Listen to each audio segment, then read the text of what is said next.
After turning 50, I woke up one morning with a strange feeling. Time was no longer mine. I opened a forgotten drawer and found old letters, dreams never lived, promises that never made it off the page. The clock on the wall kept ticking as always, but inside me something shifted. I realized time had taken on a different weight. It felt like a silent punch, the awareness that wasting what's left would be the worst mistake of my life.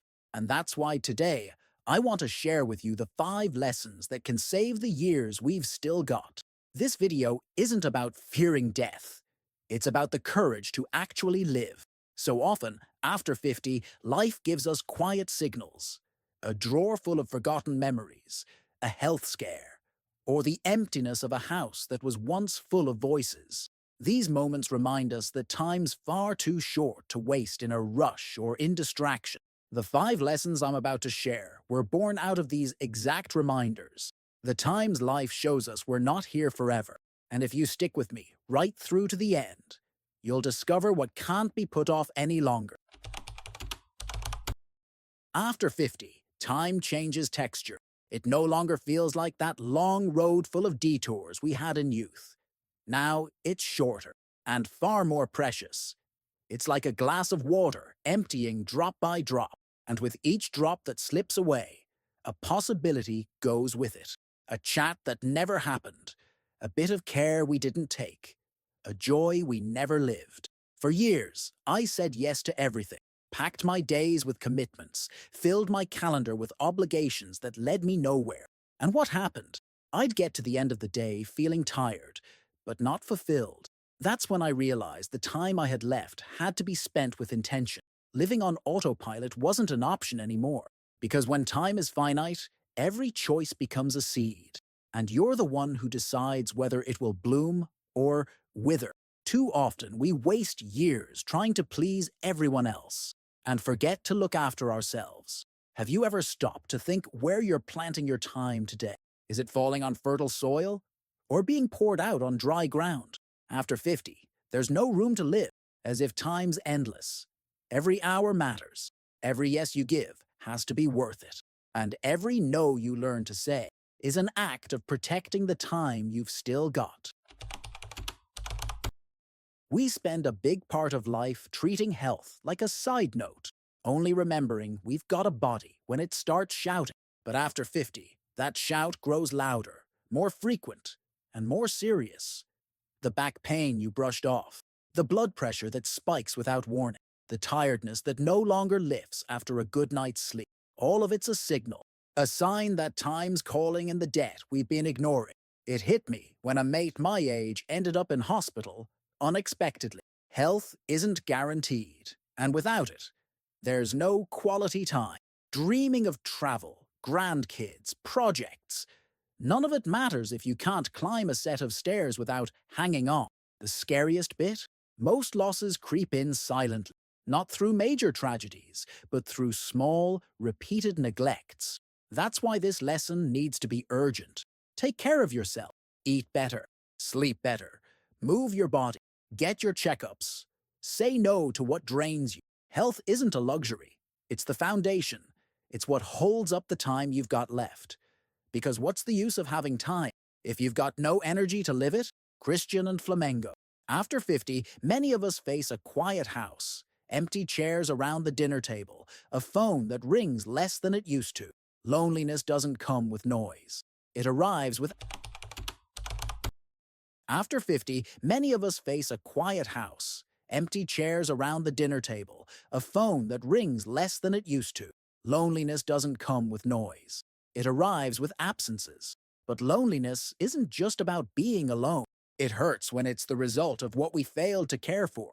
Friendships lost to pride, ties that faded because we were too busy, loved ones' life simply pulled away from us. For years I told myself, I'll call later, I'll catch up soon, I'll go back one day.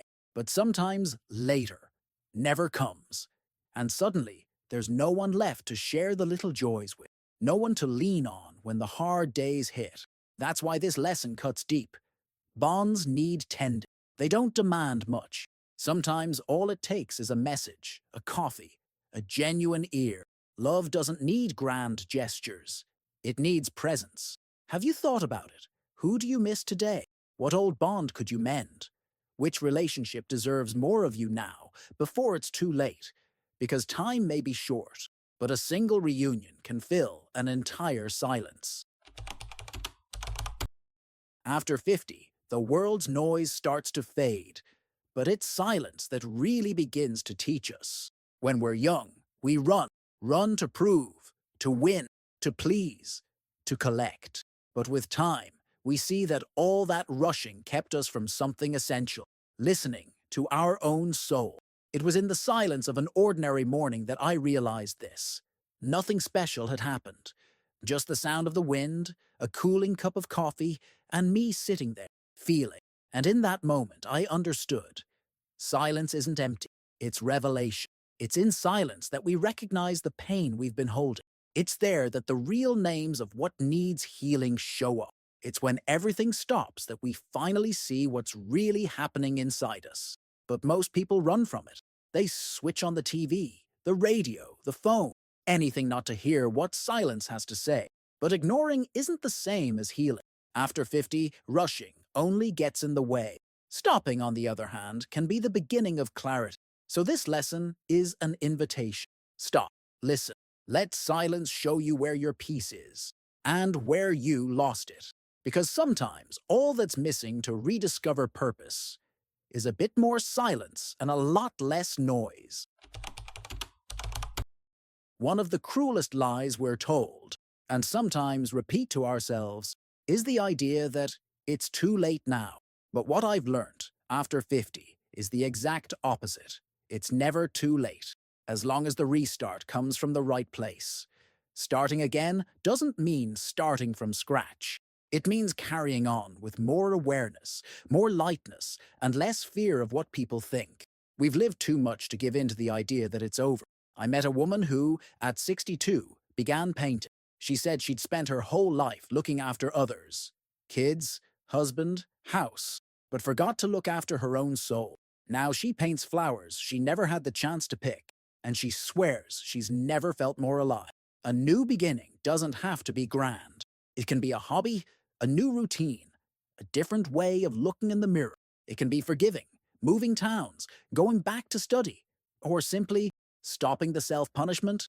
Who says you can't start something new at 55, 60, 70?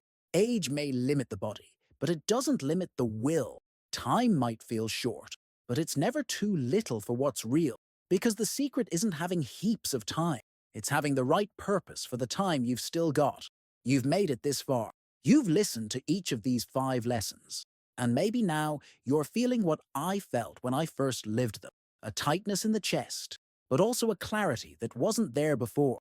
Because when life shows us that time is short, it also gives us the chance to make it more precious. Each of these lessons is a call. The first, to choose with more awareness. The second, to care for the body that carries your soul. The third, to value bonds before silence becomes permanent.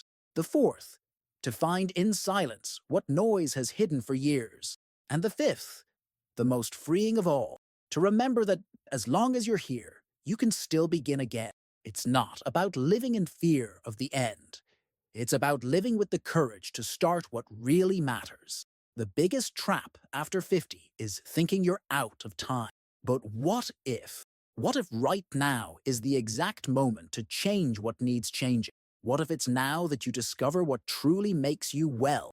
What if it's from this point on that your story starts to make real sense? Living with purpose doesn't mean having all the answers. It means having the courage to ask honestly, is what I'm doing today honoring the time I've still got? That question changes everything. It pulls us off autopilot. It throws light on days that felt all the same. It turns routine into choice and aging into opportunity. The truth is, time might be short, but it's still enough to write the best chapter of your story. And if you want, it can start today.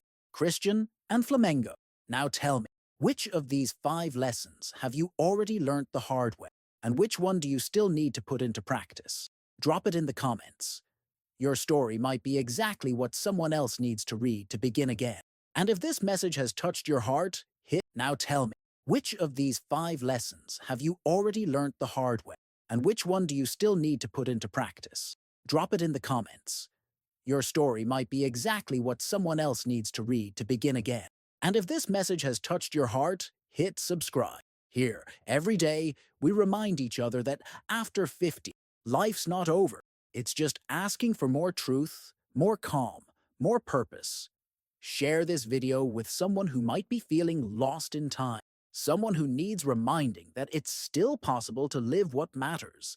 And never forget, you don't have all the time in the world, but you do have the right time to start again.